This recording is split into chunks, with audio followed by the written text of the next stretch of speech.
How do we start at the very beginning of analyzing a product and its quality and its usage through analyzing conversion rates? The new AI tools have just absolutely transformed the process of just getting all that context. You can go as broad as you like, self-serve, into an unfamiliar topic just incredibly quickly. And that means you can not only deliver quicker analysis, you can just deliver much better analysis too. I'm going to start just by doing an enterprise AI search. So I'm just going to start very simply by asking Notion, what experiments or new features launched between September to December 2024 that could have added friction to the checkout process for new retailers in Europe or North America. And I've just said focus on XP docs, PRDs and launch announcements. I've got straight away a really interesting list of hypotheses to dig into with no work. And you can see it searched across Slack, Notion, Jira, and everything else very, very quickly. So Alexa, how do we do actual analysis of data when we've identified a problem or an opportunity we want to go after? Without AI, especially the context gathering would mean hours spent digging through all the specs and PRDs, writing SQL queries from scratch, and then, spending a lot of time writing and editing a doc. Using Cursor to actually create, edit, write SQL has been pretty game-changing. Welcome back to How I AI. I'm Claire Vo, product leader and AI obsessive, here on a mission to help you build better with these new tools. Today, I have a great episode with Tim and Alexa from the data team at Faire. They're going to show us how you can use Cursor, MCPs, ChatGPT, and even write your own agents to do data analysis. We're going to see everything from decomposing that scary question, what went wrong in September, to doing detailed funnel analysis on experiments and surveys. Let's get to it. AI is supposed to make work easier, but I've been there. Weeks of setup, endless back and forth with engineering, and yet another tool the team never really adopts.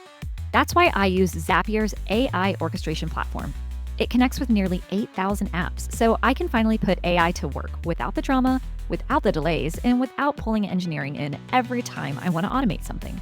With Zapier, you can roll out AI-powered workflows that do real work across your whole company in days, not weeks. I use Zapier every single day. It automatically responds to leads with enriched personalized data.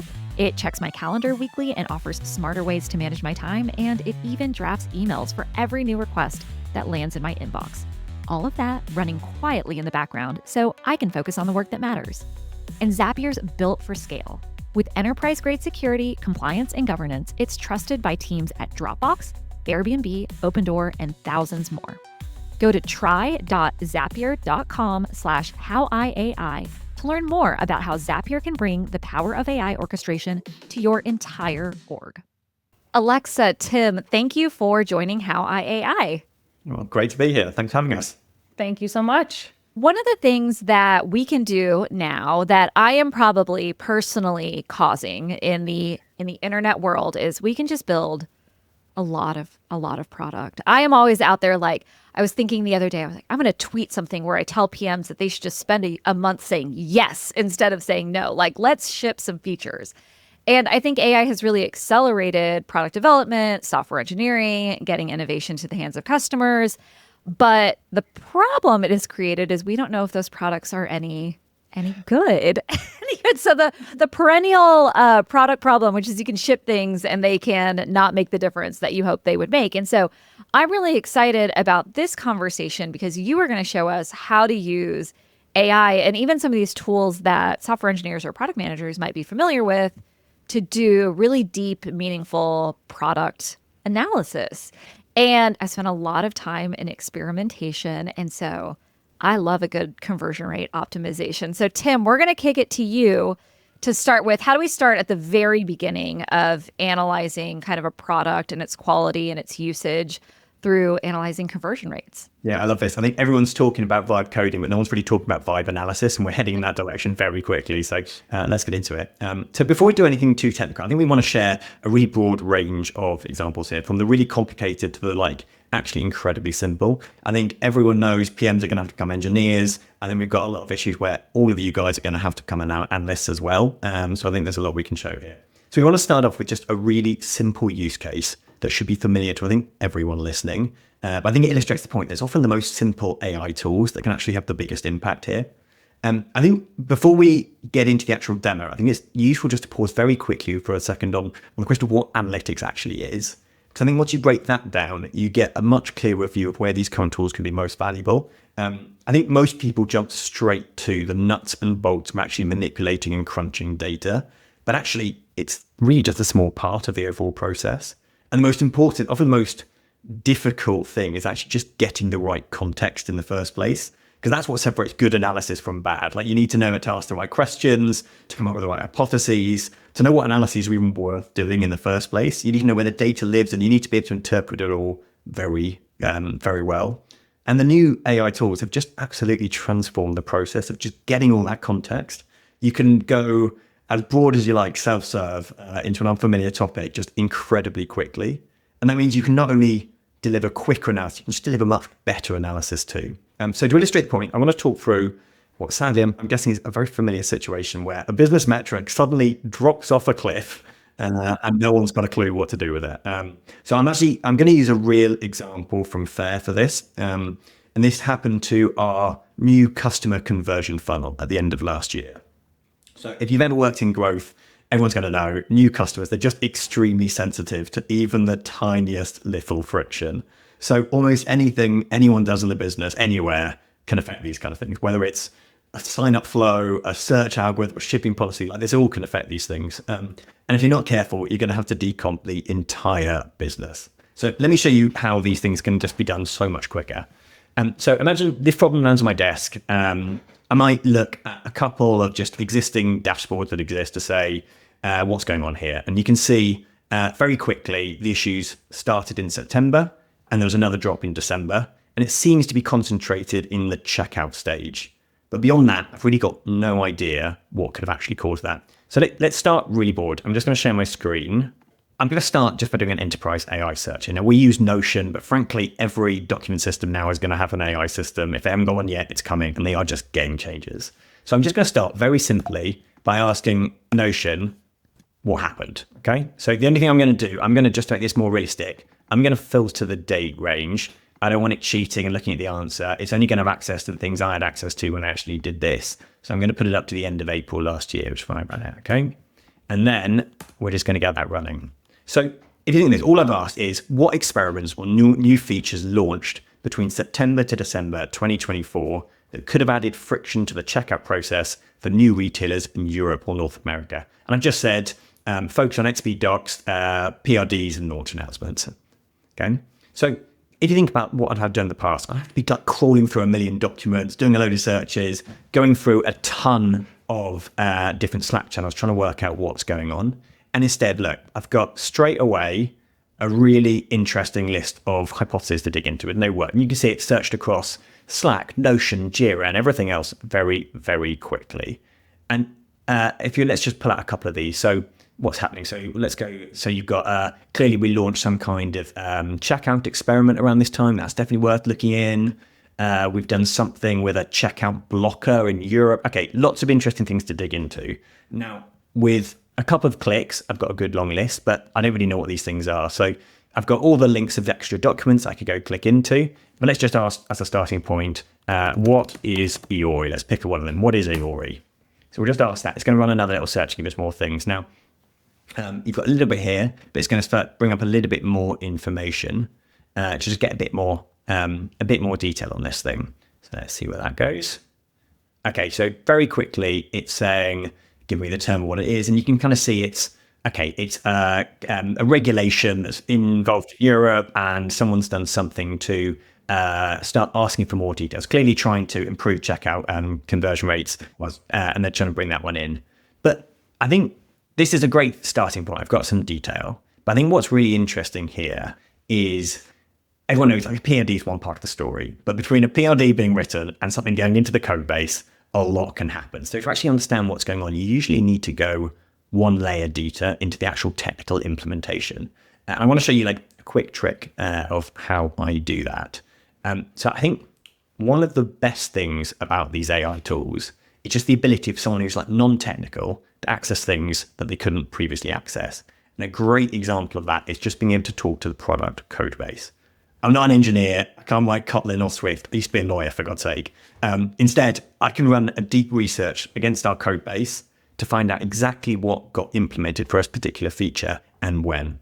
Now, I'm going to do this in two different ways. I'm going to do it on ChatGPT, which I think is very simple and anyone can replicate incredibly quickly. Everyone's familiar with it. And I'm going to do it on Cursor, which is a bit more specialized, but just incredibly powerful. So I'm going to open up a new chat and I'm going to put it into deep research mode and make sure my GitHub is connected. So all you do, it's not technical to do that. You just need to say yes a few times to get your GitHub connected. The only reason you do it on deep research is just because it's the only way you can actually access it. And it's going to search our code base now in exactly the same way it would normally search the web on a deep research. So I'm just going to put in a prompt. Here you go, let's just copy that in. Now, let me talk a little bit about what this prompt is doing. So I've given it a role. I've said you're a senior staff engineer and you've got expertise in all these different code bases, Kotlin, Swift, TypeScript, and you're working at Faire. And I've given it a task to say, please conduct a forensic investigation of the code base to produce a comprehensive time sequence report on all changes to the EORI collection process at checkout between June 24 and February 25. So just making sure we don't miss anything. And the rest is just a bit of detail as to what I want this to look like.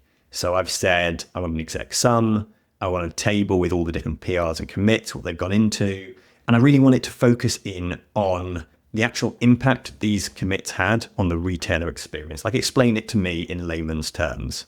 And then I've just put a few requirements in here just to give it a bit more context. So be precise, simple, clear language, only use GitHub sources. I want to call out here, you're using this prompt in the context of sort of what I would call like a business incident, right? New user signups just dropped. But this is a prompt that I want the engineers watching or listening to the podcast to really pay attention to. Because if you're in the middle of a, Sev1 incident and you need to trace who did what, I know so many of our engineering teams are either manually looking through code, looking at these specialized kind of code gen tools to do this, but probably aren't reaching for something like ChatGPT Deep Research to just go ahead and do this for you. And if you're a product manager looking to be helpful during an incident, this is maybe a task you can take on behalf of your engineering team just to provide some additional context in the background. 100%. I think this is great for engineers. I think it's great for just getting people to talk better to engineers. I think there's just so much you can do here. So as always, deep researchers ask me a few questions. So use discretion. We'll just answer a few of those to make sure we got it. Use discretion. And yes, please. So that'll get it going. But no, you prompt just like I do. I just say, you pick, you decide, you go. I don't care. I think the fact that Pro doesn't ask you these questions make me think it's more to like make you feel like it's doing it rather than anything else. So that's going to take a bit of time. So while that's running, I want to show you how to do this in Cursor, because I think Cursor is one of those tools that everyone thinks of for vibe coders. They think of it for engineers. They're not really thinking about what else it can do. And I think for both analysts and non-analysts alike, it's an incredible tool. So I think more people are talking about the phrase context engineering rather than prompt engineering. I love that. It sort of actually explains what we're trying to do here. And for me, just Cursor is the ultimate context engine. You can hook it up to MCPs. So basically, I can hook it up to every single system in our business to get all the data I need. And that just makes it such an incredibly good accelerator for getting context and doing analysis. So I actually find increasingly this is getting better results than deep research on GPT. So both are good, both are game changers, but I think this is just a little bit quicker and better. So I'm just going to make sure my MCPs are all hooked up. And then all I'm going to do is I'm going to drop exactly the same prompt into Cursor and we'll see the two running. So exactly the same prompt. So just for context, we are not even started on our, it hasn't even got off to the races at all on the ChatGPT. And straight away in Cursor, we're going and finding it's got a nice to-do list. It's saying it's going to search all the right things in GitHub. It's going to then forensically analyze it. And we'll just let this run for a little bit. You can see it's already starting to pull in the code and the pull request that we want. One of the things that I think is interesting to call out is, I've run a lot of product engineering data orgs before. Engineering, certainly, day one, what are you doing? You're getting access to all the repos. You're getting set up with GitHub. You're pulling your local environment together. I know that data teams often have a similar onboarding because they're working so closely with production data. One of the things I think is going to change, or if it hasn't already, should change right now, is I think product managers and designer onboarding first 7 days has to include access, at least read access to GitHub, getting your local repository pulled down, getting all your MCPs set up, because code has become now a data source for anybody doing work, not just people writing code. So I look at this and I think leaders out there need to pay attention and rethink basically their onboarding process, because you don't want to be in a situation like this and go like, can somebody give me GitHub? Like, can I get access? I think it goes even beyond that. Like, everyone should have access to every Yeah. system, and it should be from day one. Like, these tools are just the best onboarding accelerators. We've seen it for analysts, we've seen it for engineers. Suddenly people get the context very quickly. Okay, so we're already up. It's summarized everything. It's written us a nice one. We're actually starting to write things out here. So straight away, you can see I've got a nice exec summary. It's giving me a few things, but this is what I was most interested in. Okay, so I'm getting a table here for those who can't see my screen. I'm getting a table with every single PR that affected this part of the flow from, look, it starts in July 24 all the way to it's still going, but it'll probably go to somewhere like December or February, depending on what's going to go, with all of these things. Now, let's just call out what this is doing. So it's given me an exact link to the specific PR that actually pushed this into the code base. It's giving me the name of it, and it's giving me a summary of what it did. It's saying who was affected, and it's saying what was the impact on a retail experience. Now, if anyone's done this kind of thing, it's so difficult to do and actually like pick through all the codes and actually understand what's going on this. And it can just be incredibly quickly. And so very quickly, knowing nothing about this feature, I can already start to get really smart on what happened. And I can see, if I dive down here, you can see there was an experiment launched in mid-September, right in the sweet spot of when this drop first happened. And if I scroll through, getting through to looking at December, you can see it launched all treatment, all users. That experiment went live. So this now looks like a really interesting, potentially smoking gun that we can debug into. And so instead of spending days talking to people about all the potential hypotheses, I can now speak to exactly the right colleagues and have a really targeted conversation, an informed conversation right from the off with them to crunch through this problem in a matter of like hours rather than weeks here. So even before we've done any data crunching, this can just be absolutely game-changing for us. Yeah, and it allows you to go a lot deeper than, I've been able to do historically on these kinds of analyses. When you're running these high-velocity experimentation programs, you have so many concurrent experiments. You have experiments colliding with rollouts, colliding with just plain launches, and just trying to decompose what was the state of your app on any single day is really challenging. And even if you can do the manual research to get this at a feature level, like, today we launched the one-page checkout. I think the real challenge is, well, did we implement it well? Is there anything in there that we should worry about? Did we exclude any users from that? And so I do think the ability to use code as a detailed source of truth when doing these kinds of forensic analyses really makes the difference in figuring out what's going on with your business. And they're getting smart enough to go one level deep as well. You can ask follow-up questions to say, how did it differ for different segments? Are there other ones interested? You can get so much detail just by asking questions on these kind of things without speaking to any engineers. It's a great. And this gives me a little bit of some inspiration on other use cases for querying your code base in GitHub history for events. One of the things that I do very frequently is I do a very similar analysis to this, but I say, what is everything that shipped in the last week from the context of a customer? And then I use it to write my newsletter. So again, I'm starting to use our code base as a source of truth for our marketing materials. I don't have to proxy through what was in the PRD or what did a PM write or any of that stuff. I'm just tell me what was in the code commits, because that's what I know went live. It can interpret what the customer facing experience and intention would be. And then you can create these really interesting business and market facing assets out of that. So I just think the ability to query your code base and your GitHub history for any use case, including this one, is really useful. Yeah, I love that. Great.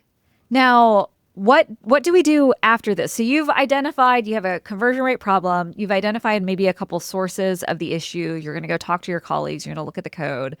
How do we actually do some analysis? I know we said we were going to do some vibe analysis, and we have seen very few numbers. So Alexa, how do we do actual analysis of data when we've identified a problem or an opportunity we want to go after?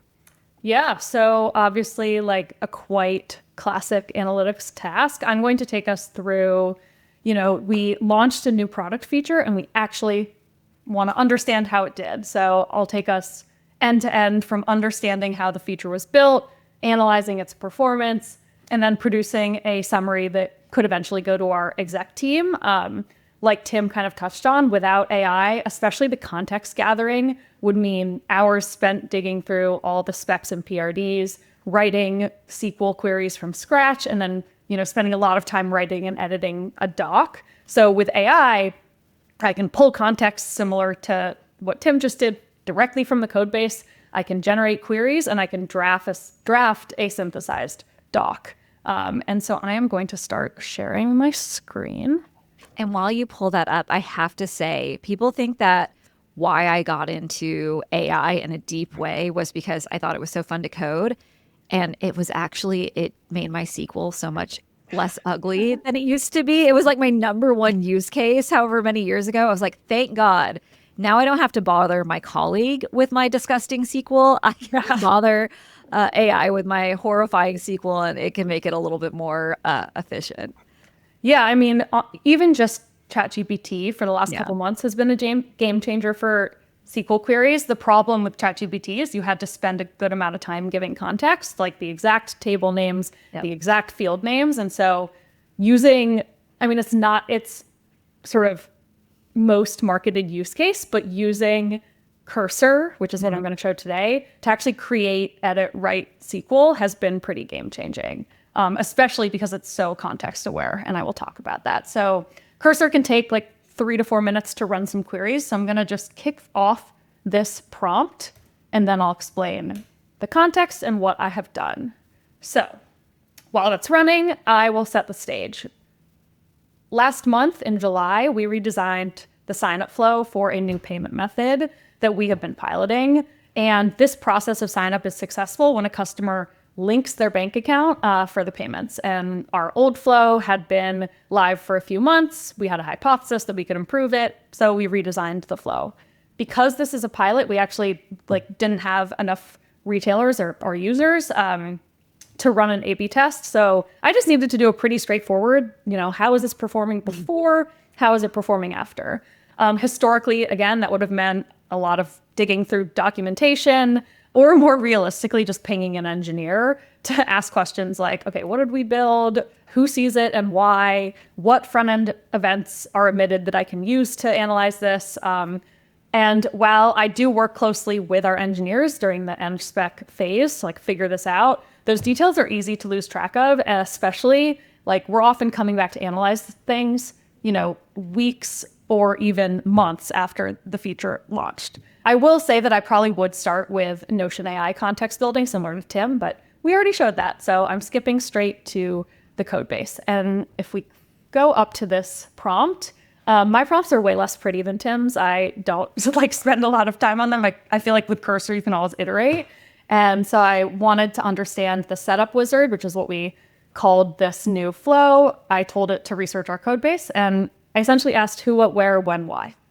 And so if we go to this answer, we can see, okay, it is, looking into the code base, and, I'm not an engineer. I don't really know what this means, but we called this in our code the first run user experience, and it tells me about some flags, cannot be sub-users. There's just a lot of detail here. And it's telling me when users see this flow, what happens during the flow, the order of steps that happen. That's pretty important. If I'm going to analyze a funnel, I need to know in what order did things happen. And then if there is a success event, when the setup is complete. And then it gives me a bunch of events that I can use to analyze it. So this is already such a game changer. In the past, I would have leaned on secondhand sources like Notion to piece together how it was built. With Cursor, like you were saying, I can go straight to the source and have it translated into natural language. And that just gives me a lot more confidence because it reflects what's actually live and not what someone remembered to write down. One thing I want to call out while you're going to your next step is one of the steps that I see skipped by engineering teams is good event tracking when they release a feature. Because, you start up front in the PRD and you define a tracking plan, and then it gets to implementation and people forget, and it should be a front end event, should be a back end event. And one of my favorite follow-up AI tasks after something has been released or it's in code review is I do a quick prompt and I go, is everything appropriately tracked in this feature? Yeah. And I get either Cursor or Devin to go in and put in all the right events and make sure that the schemas are normalized. So for all the data analysts out there, be annoying and do a PR for your own events on new features. So you're not, stuck with what the engineers built for you. that inspires me I can take the MSpec and just put it into any AI tool and say, what front end events what events do I need to ask for to be able to measure the success of this effectively? Because right now I'm just doing that in my head. That is not something that I have used. Don't do it in your head. That's the subtitle of How I AI. How I AI. Yes. Don't do it in your head. So with this next prompt, I, again, not the most sophisticated prompt. I'm just saying, I want to understand at a high level how this feature has been performing. And I give the quick context of, our goal is to make it better. That's pretty obvious, but I just want to spell that out. And I, like Tim, am giving a fair amount of discretion to the cursor agent. I'm saying, okay, come up with the ideal output fields. I have some ideas, but it's up to you. And then 2, I do find that telling it explicitly to create a file, it sometimes forgets to do that and just writes the SQL directly in the conversation sidebar. Use the MCP connection. I went through all this trouble to set it up. I want it to use the Snowflake MCP connection and then actually QA the file. And that's what's so powerful about this cursor agent and the Snowflake MCP is not only is it writing the SQL, which is what ChatGPT has been doing for me for the last year, it is running it, looking at the output, and then making its own sniff test sense check decisions, which is just so cool.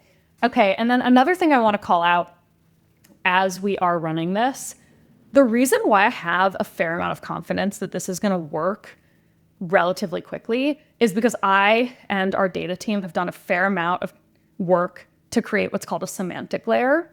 And so first, our amazing data engineering team, 6 months ago, decided we were going to create a general company semantic layer. And a semantic layer is essentially just a translation for an LLM of our business terms, tables, fields, filters, metrics, etc. And AI can look at those files and understand what our tables mean. This general one covered our most used generic tables, orders, items, users, etc. And so they connected it to a custom GPT, and anyone in the company can go ask pretty basic questions like, what was the average order size in Europe last year, and get an answer really quickly. And so that's been a huge unlock to save our analytics team time of we're not answering these questions for people. They can self-serve. It's just democratizing data and, saving us a lot of time so that we can focus on more deep analysis. And for deeper analysis, we needed something more than just these basic tables. And so I, with a lot of help from one of our data engineers, Shees, built a specialized semantic layer just for my scope as a test. So I was, I was the first one in the company to do this, but we're planning on kind of rolling it out to all of the areas of scope. And, basically this semantic layer just defines the tables that I use the most, the joins, the filters, the metrics. And because it lives in our code base, it's in our data science repo, Cursor can just tap into it, and it just makes the zero-shot ability insane of running SQL. I've seen a couple of these, and I don't know what yours looks like, but they really just look like defined terms, tables. This table means this field means that. If you're trying to query average order value, this is how you do it. And it's almost your documentation in a little bit more of a structured form around common queries. And what I think is nice about this is its ability to be managed by code. You can change it, you can update it, you can add new things. I also think for the data engineers out there, it reduces a little bit of needed complexity on the data warehouse setup, because previously you were creating these aggregate tables and these defined metrics, and you're hoping people were writing queries the right way. And now you can define these canonical queries and know that no matter kind of what your tables look like, they're going to get to the right answer, which I think is quite nice on the data engineering side. Yeah, so this is an example of what you were talking about. It's just a very structured JSON file. And from what I understand, I did not do this, but I had the engineer explain the process to me. And honestly, LLMs helped a lot with creating this. He fed in details about our data warehouse and just a million queries that I had previously written. And it kind of helped spit out this type of thing. He also used LangChain to change the names of a bunch of the reports that we had into question form.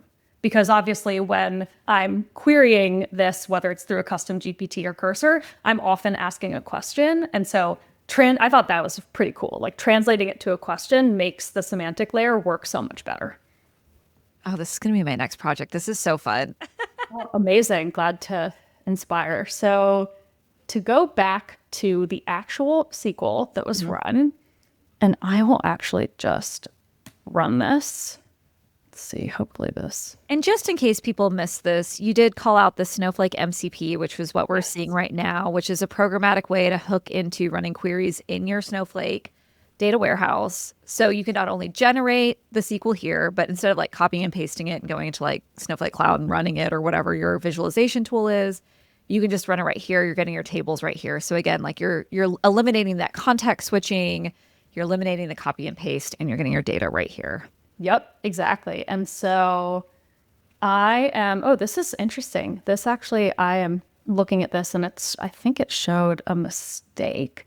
But, I asked it to QA itself. Normally, this does a very good job. But one of the quick QAs that I do for something like this is I want to see no skip steps. Oh, actually, you know what? I remember from the context, this is a temporary, this is a step that only some people see. But usually when I'm looking through this, if we were not doing this demo, I would spend probably a lot longer QAing this. But I just want to see drop off that makes sense, right? Like I don't want to see 0, 0, and then 1 or then 0. And so that's just a quick QA that I can do. It's not the AI's name on this analysis, it's mine. So I can do that. The other thing that I have done to really make sure that I can QA this effectively is in my cursor rules, I tell it to comment every single CTE so that I know CTEs are like sections of SQL that often are created when you're writing SQL. And I just want to know each step of what is happening so that as I'm looking at the SQL, I can say, okay, the agent said it's doing this. And like looking at this code, I can actually tell that it's doing this. So engineers, cover your ears because engineers hate when I say this. They hate it. I love over-commented AI code. And let me tell you why. Because when you are not writing this code, you really need to understand the thought process behind how the code was designed. And having AI comment the code that it writes gives you a natural language way to understand if your understanding of the implementation matches the actual technical implementation of the code itself based on the AI's own reasoning. Fine, delete it if you want to. I don't care. I know all the arguments against over-commented code. And I think there's a lot of benefits for human review. And it's also great context for AI when they go back and work on it. So engineers, you can now uncover your ears. You can yell at me on Twitter if you want to, or on X if you want to. But I do the same thing where I say, go ahead and like comment in the code so I can understand how you decompose these step by step. Yeah, it's pretty awesome. It's also, I even have a custom GPT in ChatGPT to comment code I've written before. I just insert code and then, if I'm ever handing off dashboards to someone, I really don't want anyone to be so confused that they have to bother me. My goal is to have it be quite self-serve. Look, those lines of code are not going to expand themselves. Let's get some comments. This episode is brought to you by Brex. If you're listening to this show, you already know AI is changing how we work in real, practical ways. Brex is bringing that same power to finance. Brex is the intelligent finance platform built for founders. With autonomous agents running in the background, your finance stack basically runs itself. Cards are issued, expenses are filed, and fraud is stopped in real time without you having to think about it. Add Brex's banking solution with a high-yield treasury account, and you've got a system that helps you spend smarter, move faster, and scale with confidence. 1 in 3 startups in the US already runs on Brex. You can too at brex.com/howiai. So I'm going to kick off my next prompt. But basically, like, we're going to skip ahead a couple hours here because up until this point, like, my goal was to get this kind of clean base query that I could use for dashboards in Mode, which is Faire's BI tool. A lot of what we are doing as the strategy and analytics team is creating tables that then can be used for pretty charts to tell a story. And so let's pretend that I spent a few hours with Cursor, like refining queries. I actually did one for the old flow and the new flow. I actually did do this. This is also a real use case like Tim's. And then I built some visualizations in mode. What's really cool is that there is actually a mode MCP, and I can tell it to view a dashboard directly. For those who are listening, here we have on the left-hand side, our legacy flow, and on the right-hand side, our new flow. You'll see that there's one step that is only present in some of the entry points. This is split by entry point, and basically it's just showing, like what is the overall success rate and success rate by step for each of these flows. And so this is what I have pointed the mode MCP towards in this prompt. So if we go back to this prompt, and I'm just going to tell it to run this tool. Okay, so I'm telling it again, like, hey, go look at this mode dashboard and use this MCP. I also give it the direct SQL that I wrote with Cursor that's powering that dashboard. I'm just asking it for some detailed takeaways and next steps. I give it a little bit of context, and I tell it to ask clarifying questions and use the MCPs if necessary. The MCPs, I'm not sure if we've defined it yet, but Model Context Protocol, I believe is what it stands for, are like so powerful. I think that that's when this has felt like magic the most. Like at first I assumed that they were similar to APIs where everything needs to be defined. Like some engineer on, both sides needs to go define endpoints, that there's a very specific structure. It seemed like a lot of work. These models just like know what to do. It's just wild to me. I will say that there's a lot of work on our data engineering side to get some of these MCPs set up. So I think Ben on our analytics platform team has just spent a lot of time on this. Like I don't want to minimize that step, but as the end user of them, it is like, it just feels magical every time it can just access something. And so if we go into the results over here, next key takeaways and next steps. Cool. So looks like we did a good job. Yay, Faire. And it gives like a pretty detailed list of, the funnel analysis, insights and concerns, actionable next steps, etc. Like this is already a pretty good sort of output to start with. But at the end of the day, like analysis like this only matters if you can communicate it clearly, right? Like you need to sort of convince people of whatever you are trying to communicate. So we also have a Notion MCP, and I'm going to ask Cursor to create a doc that captures our findings in a structured way.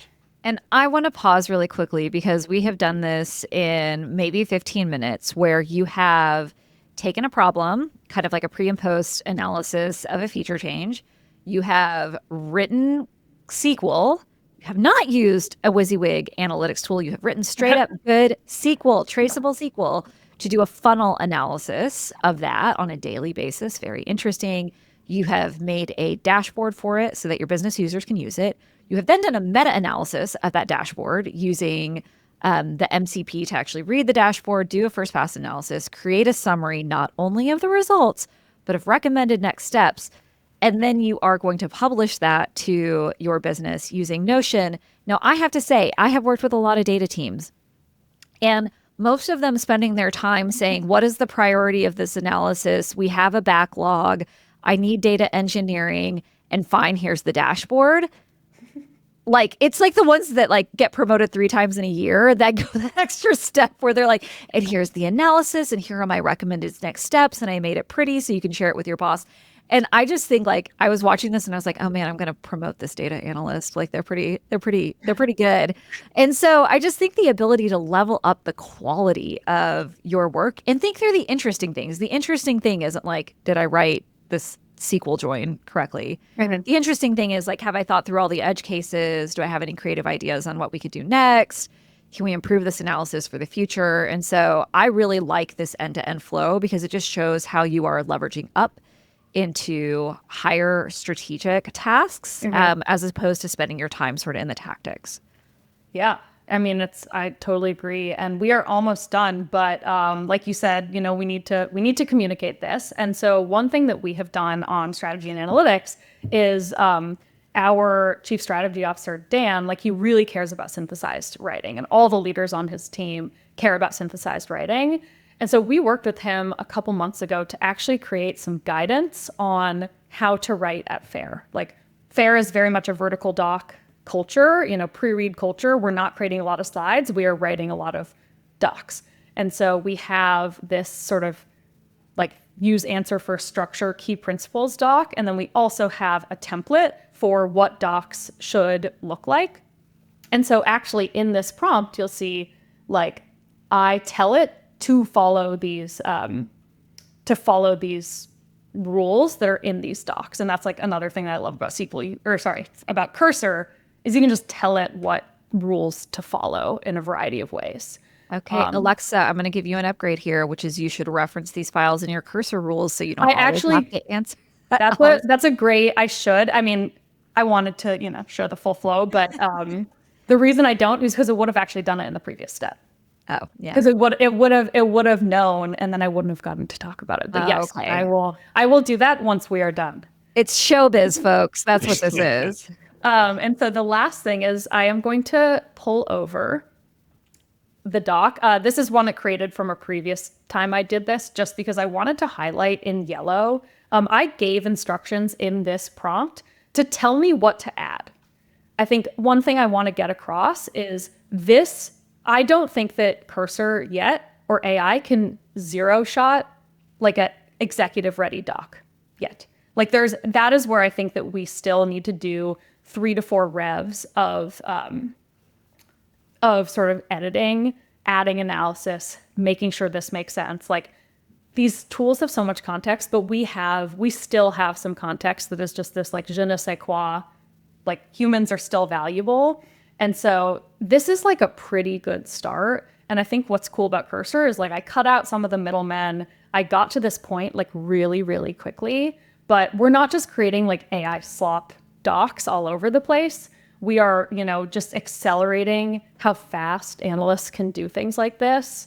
And the other thing that's really helpful about, I would run this through that guidance 3 or 4 times.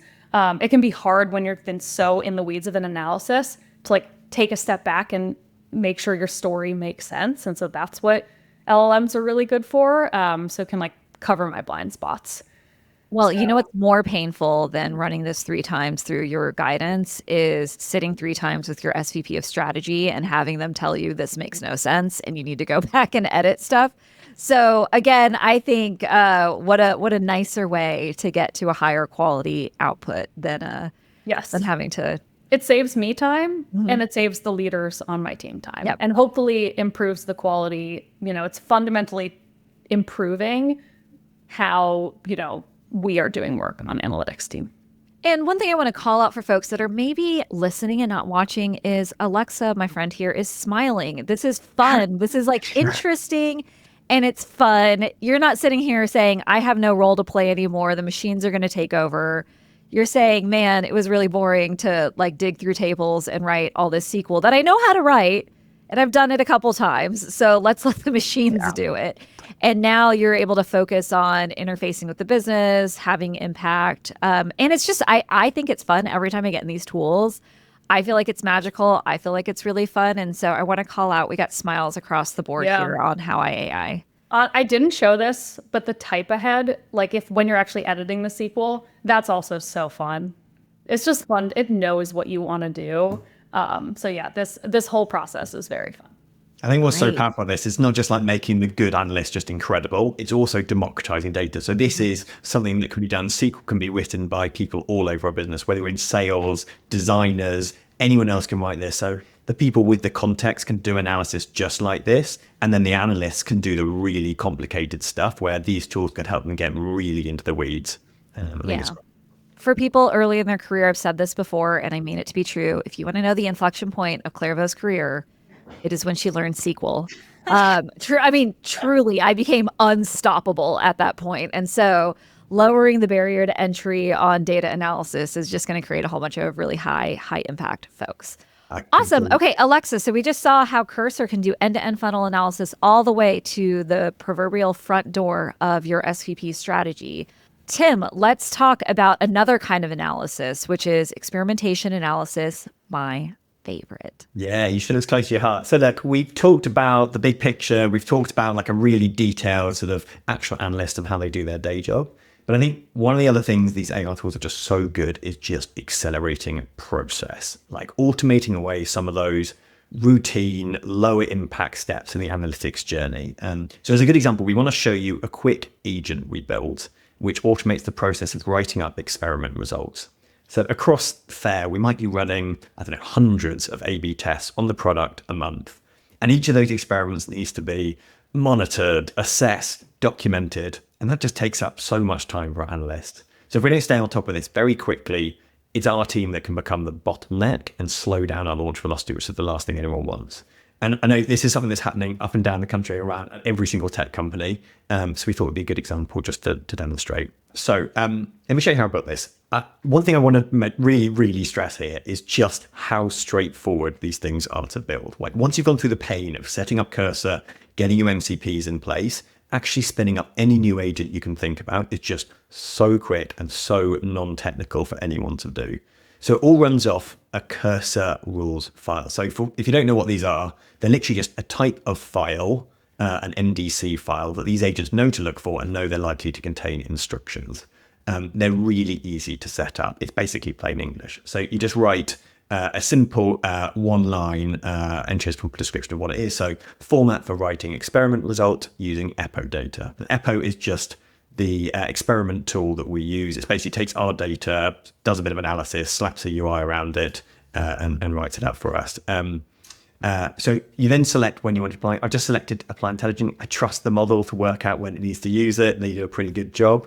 And then other than that, it literally is just writing out what you want the agent to do. Now, this might look a bit complicated. I'll generally write this in a few minutes in plain text, what I wanted to write. I'll ask Cursor to then tear the thing down, and I'll rewrite it a couple of times and just get it right in the format I want. But ultimately, it's just a step-by-step guide of what I want this thing to do. So I've just said, for those who are listening, I've said, if you're asked to write up experiment results, do the following things. So ask the experiment name if you haven't already got it, and then go collect the data you're going to need.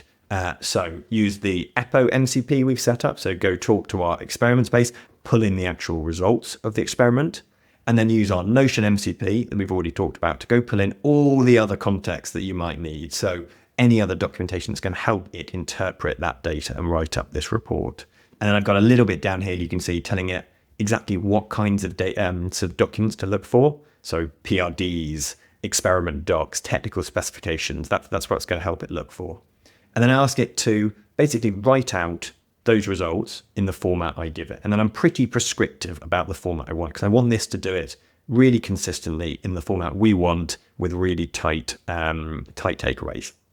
So I've asked it to create it in just a local file on my Cursor, on my computer. And that just means I can actually look at it before it goes create to the Notion docs. I can take a peek, refine the prompt if I need to, but that's just a fallback. And then ultimately it's going to turn it into another Notion doc so everyone else in the business can see it. And it's going to do all this incredibly quickly. And let's actually just see what this thing looks like in reality. So let's just run it on an experiment result. So I've just said, please write up the experiment results for, and I've given it the name of the experiment, which is vertical product tile images.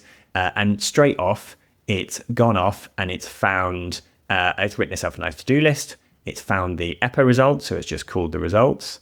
And it's found its results, great. It's found the rules, and now it's going to start writing this all up for me, which is great to see. And then while it's doing all that, we'll just have a look. So the format we've gone through, we can just show here. So basically, the rest of this is all just showing exactly what the format of this thing's going to look like. So I've asked it to give me the document links, exactly what I want. So if I click into more context, a brief summary of the experiment, and then the key bit, the actual metrics that it's got from EPO. So it's going to show me the actual results, the confidence intervals. It's going to pull out the most important ones, and it will give me a nice little color coding for it. And then I just want the actual answer from this. So I actually want it to do the work of interpreting what we should do next. And so it's written the takeaway section. So I want a clear, should we roll this out? Should we roll it back? What should we do? And give me the reasons why. Like, why are we doing this? And are there any other interesting insights that you found that we should call out from this? So let's see, right. So let's have a look at what it's doing here. It has found everything we need. It's starting to write out the doc, which is nice to see in this little thing. I'm just going to go ahead and queue up. So turn this into a Notion. So as soon as I've run it, while we look at the actual results, it will start writing the Notion doc. And let's have a look. So straight away in a second, while it's running that, I've got a write-up with all the right context I need. So it's got the links I needed. It's got the context. It's pulled the right data. Good. The nice thing is this result. So this was just literally sharing vertical images rather than square images, like a really standard growth experiment, like which one performs better. And you can see a nice stat sig lift of about 3.5% for the treatment. And then it's pulled out some other interesting business metrics. And let's have a look at these takeaways. So it's saying, great, roll it out. It's the right answer because of that lift. And it's also pulled out some interesting other things. So it said our data science prediction models are also actually positive. So it's saying not only have we got more retailers, they're actually higher quality retailers, the ones we've got. So this looked good. As a first pass, this looks great. And just to call out one thing here personally, like we have a standard format for doing these where you have to type the confidence interval and type the emojis. And that is like work that is not valuable for our team. And so it's pretty awesome that like it came up with takeaways, but it also saved us 5 minutes of like fiddling around with emojis and decimal points. Yeah, I mean, AI as a translation layer between a SAS interface or a SQL query into natural language in the format that you like, that your boss likes, that's just a time saver in and of itself. So I love using AI as like the universal format translator. So as you can see, I've just asked the Notion link. It should produce the Notion. So let's just open that up and let's put it on screen. And look, straight away, I've got a nice document I can share around with everyone with all the right color codes, the takeaways, and even as a little bonus, let's see it's done it. Always has struggle getting things in a little toggle, but right at the bottom here, I've even asked it to spit out a Slack with an even more summarized version. So I can just drop this into the right review channels and straight away, this can go and get approved. Now, are we going to do this for every complicated experiment? Probably not. There might need to be a bit of analysis, but for the simple ones, straight one shot, even the complicated ones, this accelerates you.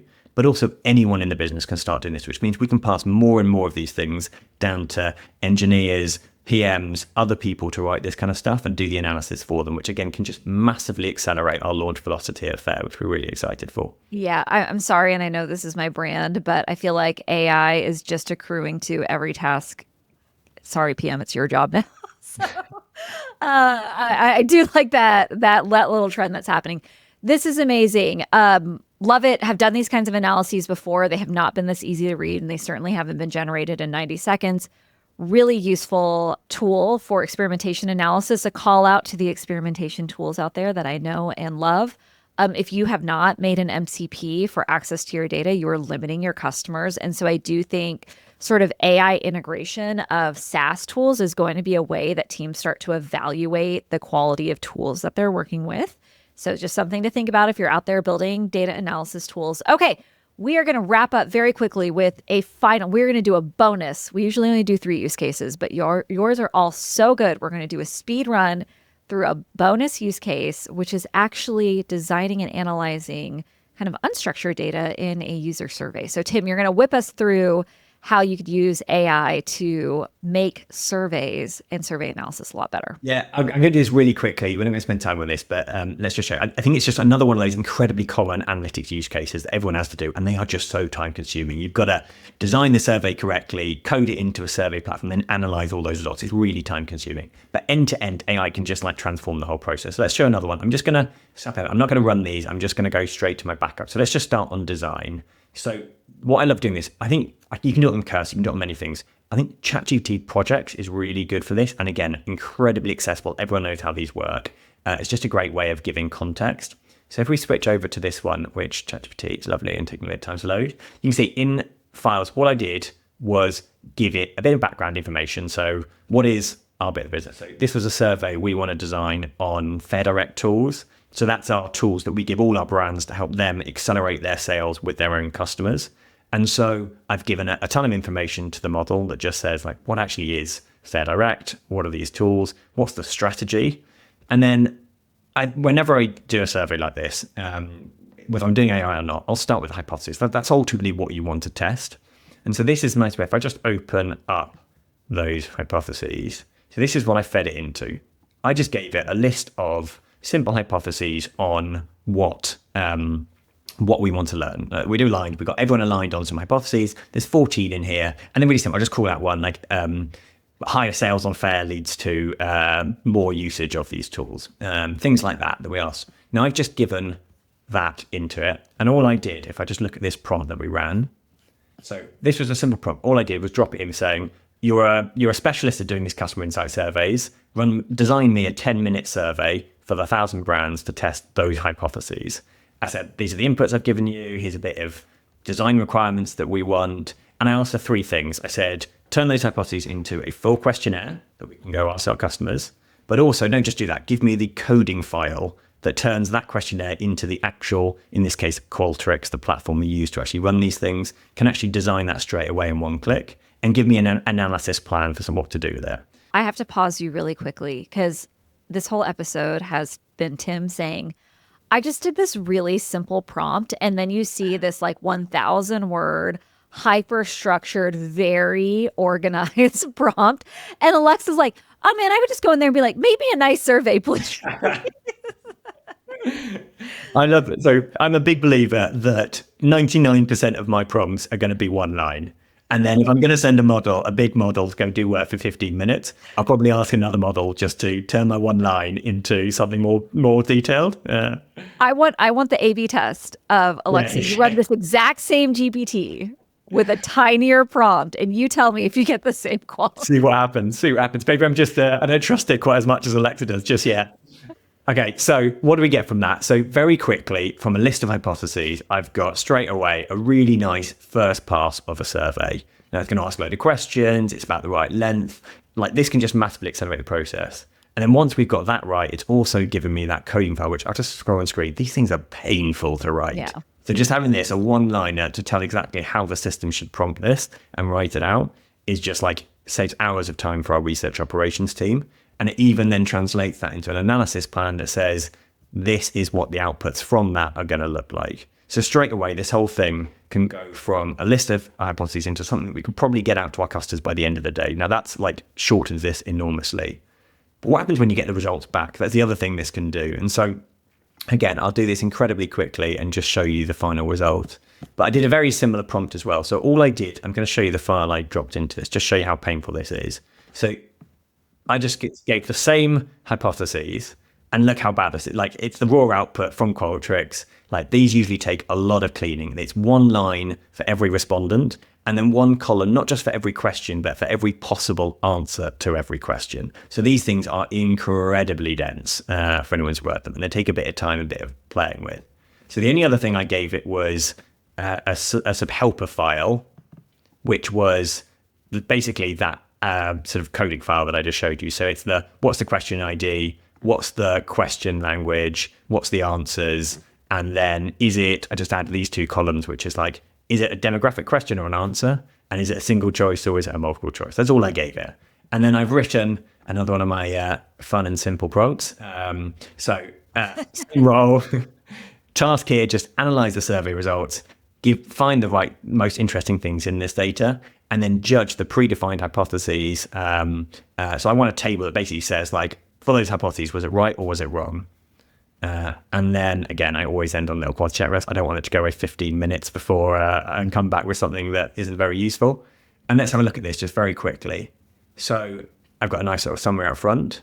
And then there are my 14 hypotheses. Oh. And it's got a nice table that says proved, neutral, disproved for each of them. And it's even, because I asked it to, giving me a nice confidence score. So I said, 1, it's really confident in this. 5, it's not very confident at all. And you can kind of see the different levels throughout this.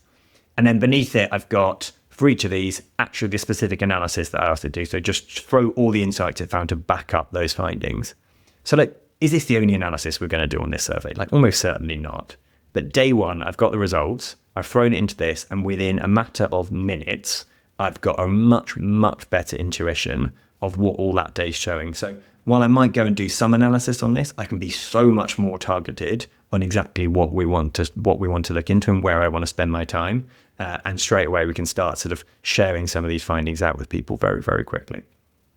Oh, no. So I'm reflecting now after this episode.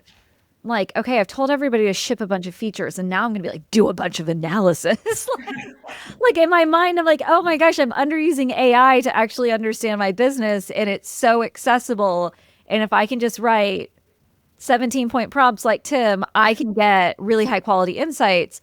But I do want to call out, just reflecting on this whole episode in your 4 workflows, what I love about what you're showing us is so many people think that AI is an input to producing a thing, but haven't done that full circle back to analyzing the thing, sharing the thing, communicating about the thing. And I think you're showing both sides. You can create with AI and you can analyze and communicate with AI. And I think looking at both sides of that coin is really useful. Okay, we are going to do the one and only lightning round question because we have gotten long on this episode and I want to get you all back to all of your agents and MCPs and analysis. We're going to go back to prompts one last time. We're going to figure out your personality around prompts. Alexa, Tim, when AI is not listening, when your MCP will not call the tool, what is your prompting technique? Alexa, what do you do? I think mine's pretty straightforward, where I think the problem that I run into most frequently is that I'm clearly running out of context. Like a conversation has gone so long that it's starting to be wonky. And so while I think, level 1 is just starting over, what AI is best at is summarizing. So I'll say, hey, summarize like what we've done so far in this, 30 turn conversation, and then use that to start over. Because, like I've heard other episodes, people say you want to figure out like where it got off track. Clearly, I'm a pretty efficient person. I don't, I'm not Tim. I'm not like writing out the entire prompt for 20 minutes. Like, I don't have time for that. I just want to say, hey, summarize what happened. We're going to start over, but I'm going to give it that summary so at least the new conversation can get some context from the old. Great. And Tim, what about you? So much state for my prompts. It's all AI. It's all AI. What's my chaptic? So I generally will go and open up 3 windows on Cursor, and I'll go 3 chats with 3 different models and put the same prompt in and go up a cup of tea and see what comes back.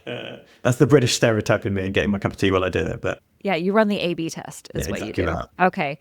I love this. Tim, Alexa, where can we find you and what can we be helpful with? You can find me on LinkedIn. My full name is Alexandra. And ways to be helpful. Our strategy and analytics team is hiring across the board. Our team partners super closely with PMs and our go-to-market team. We make strategic data-driven decisions, super fun. We have tons of open roles. So if you like experimenting with AI, we are very AI forward. So you can learn more at faire.com/careers. And you can find me on LinkedIn as well. And I'd echo that as well. Like, come join us. If you love AI, come join us and show us how we can do it more here. Okay, we will link to your careers page in the show notes. Alexa, Tim, this has been so fun. Thank you for joining How I AI. Thank you for having us. For having us. Thanks so much for watching. If you enjoyed this show, please like and subscribe here on YouTube, or even better, leave us a comment with your thoughts. You can also find this podcast on Apple Podcasts, Spotify, or your favorite podcast app. Please consider leaving us a rating and review, which will help others find the show. You can see all our episodes and learn more about the show at howiaipod.com. See you next time.